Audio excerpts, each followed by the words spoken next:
الحمدللہ رب العالمین والعاقبۃ للمتقین والصلاة والسلام علی رسولہ الکریم اما بعد فاعوذ باللہ من الشیطان الرجیم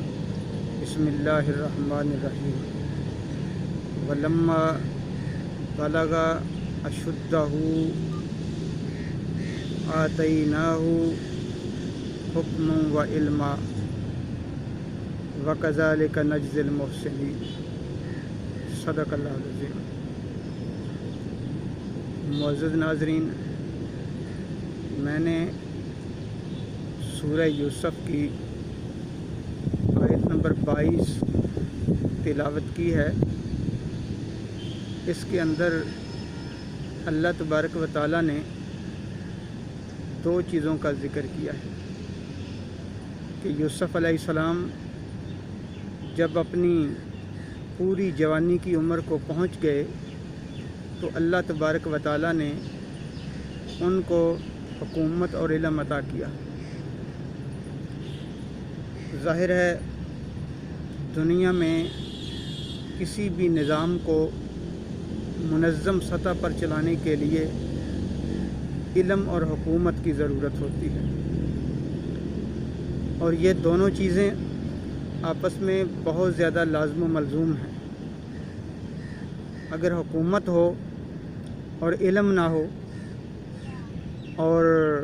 بغیر علم کے حکومت کو چلانے کی کوشش کی جائے تو نتائج بڑے خطرناک نکلتے ہیں۔ اسی طرح اگر علم موجود ہو، علم کی بڑی بڑی ڈگریاں ہوں، لیکن حکومت نہ ہو، اختیارات نہ ہوں، تو پھر بھی معاشرے کے اندر وہ نتائج نہیں نکل سکتے جو نکلنے چاہیے۔ تو اس کا مطلب یہ ہوا کہ حکومت اور علم دونوں لازم و ملزوم چیزیں ہیں۔ مثال کے طور پر اگر کسی کے پاس حکومت ہو اور وہ حکومت کسی بے علم کے سپرد کر دی جائے، کسی جاہل کے سپرد کر دی جائے جو حکومت چلانے کا علم نہ جانتا ہو، جو یہ نہ جانتا ہو کہ لوگوں کے حقوق کیا ہیں، معاشرے کے اندر کوئی جرائم کرتا ہے تو اس کو کیا سزا دینی چاہیے، انسانیت کے حقوق کو نہ سمجھتا ہو، انصاف کے تقاضے پورا کرنے کی اہلیت نہ رکھتا ہو، تو ایسے آدمی کو جب حکومت دے دی جائے تو ایسے آدمی کے حوالے جب اقتدار کر دیا جائے تو وہ تباہی اور بربادی کے سوا کچھ نہیں کرے گا۔ جیسا کہ اس وقت ہمارے ملک میں ہوتا ہے کہ حکومت جو ہے وہ نااہل، جاہل، علم سے عاری، اور جن کو سورہ اخلاص تک پڑھنی نہ آتی ہو وہ ملک کے حکمران بن جاتے ہیں اور ملک کے وزیر اعظم بن جاتے ہیں۔ تو ایسے لوگوں کے پاس جب اقتدار آتا ہے تو ملک میں تباہی اور بربادی کے سوا اور کچھ نہیں ہوتا، کیونکہ وہ جانتے نہیں ہیں کہ لوگوں کے حقوق کیا ہیں،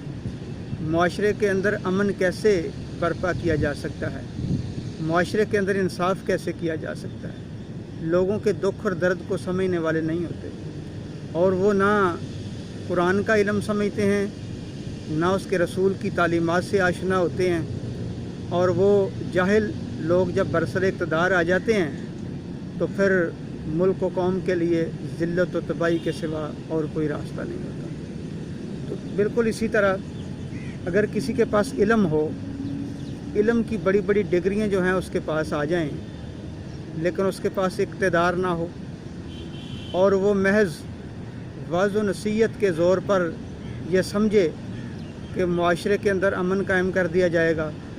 معاشرے کے اندر انصاف قائم کر دیا جائے گا، اور معاشرے کے اندر جو ہے وہ ظلم کا خاتمہ کر دیا جائے گا، تو یہ بھی بالکل جو ہے وہ اس کے نتائج نہیں نکل سکیں گے۔ کیونکہ اگر اس کے پاس علم ہے تو علم کے ساتھ ساتھ اس کے پاس اقتدار ہونا چاہیے۔ تو جب علم اور حکومت دونوں چیزیں ایک ساتھ ہوں پھر معاشرے کے اندر جو ہے وہ ایک اچھی سوسائٹی جو ہے وہ ترتیب دی جا سکتی ہے، معاشرے کے اندر عدل بھی آئے گا، انصاف بھی آئے گا، معاشرے کے اندر ظلم کا خاتمہ ہوگا، لوگوں کو انصاف بھی ملے گا، اور جرائم کا بھی خاتمہ ہوگا، لوگوں کو بنیادی حقوق بھی ملیں گے، اور آئے روز جو لوگوں کی مشکلات کے اندر اضافہ ہوتا رہتا ہے اس سے بھی لوگوں کو نجات ملے گی۔ تو یہ اسی صورت میں ممکن ہے کہ جب علم رکھنے والے لوگ،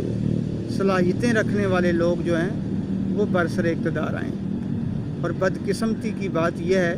کہ ہمارے ملک میں جب بھی کوئی حکومت آتی ہے، لوگ اس کا انتخاب کرتے ہیں،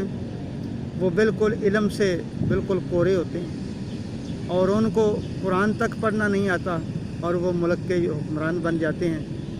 تو وہ جانتے نہیں ہیں کہ انسانیت کے حقوق کیا ہیں، انسانیت کی قدر کیا ہے،